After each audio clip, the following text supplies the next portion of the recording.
Национальный банк принял постановление о некоторых решениях по вопросам оказания поддержки клиентам коммерческих банков, небанковских и специализированных финансово-кредитных организаций, пострадавшим в результате вооруженного конфликта в Баткенской и Ошской областях. Об этом сообщается на сайте регулятора.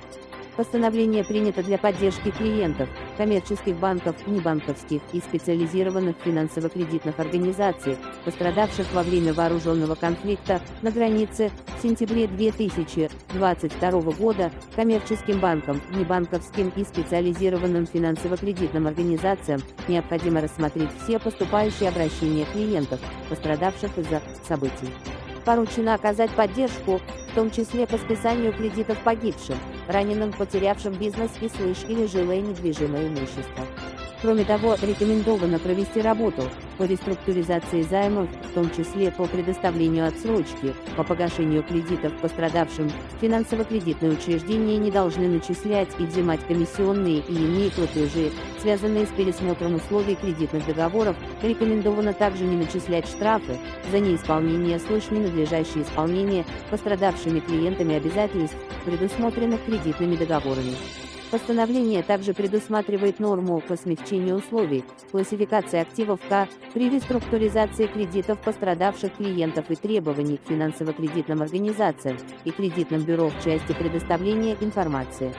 Дополнительно отмечаем необходимость в течение 3 рабочих дней со дня официального опубликования указанного постановления уведомить клиентов, пострадавших в результате событий, произошедших в сентябре этого года в Баткенской и Ошской областях, о данном документе путем публикации информации на своих официальных интернет-сайтах, а также посредством других средств коммуникации с клиентами, говорится в сообщении. Нацбанк ранее направлял письма с рекомендациями об оказании поддержки клиентам, пострадавшим в результате вооруженного конфликта в Баткенской и Ошской областях. Вопрос обсуждался в ходе банковского круглого стола, состоявшегося 23 сентября в Бишкеке с участием руководства МП и коммерческих банков.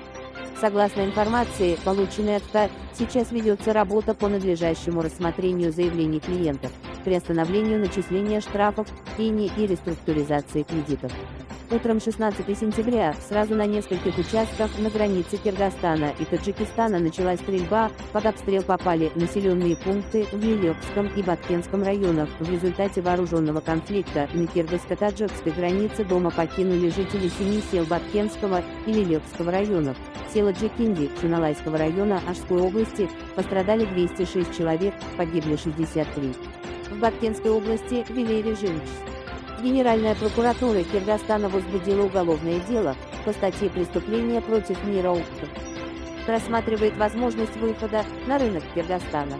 Мы всерьез рассматриваем Кыргызстан как страну, где мы хотим повторить успешный опыт работы, который Озон сегодня имеет в Казахстане и Беларуси, заявил управляющий директор Озон Холдингс Сергей Беляков в ходе панельной дискуссии «Евразийские транспортно-логистические коридоры и торговые площадки. Фактор конкурентоспособности в глобальной системе международной торговли» на полях Российско-Киргизского инвестиционного форума.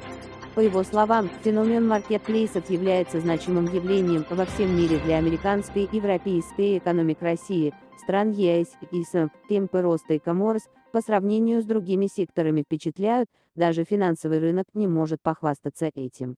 Это связано с тем, что этот рынок еще не насыщен, а главное, что это выгодно не только самим маркетплейсам, но и тем, кто с ними работает, продавцам и логистическим компаниям, но самое главное, это удобно и выгодно покупателям, это напрямую влияет на качество жизни, сказал Сергей Беляков. Он отметил, что в РФ электронная коммерция стала популярной, это связано как с ограничениями в 2020 году традиционных ритейлеров в связи с распространением COVID-19, так и с удобством маркетплейсов. Они дают возможность совершать осознанные покупки, экономить время, сравнивать цены и выбирать наиболее выгодные предложения, заключил Сергей Беляков.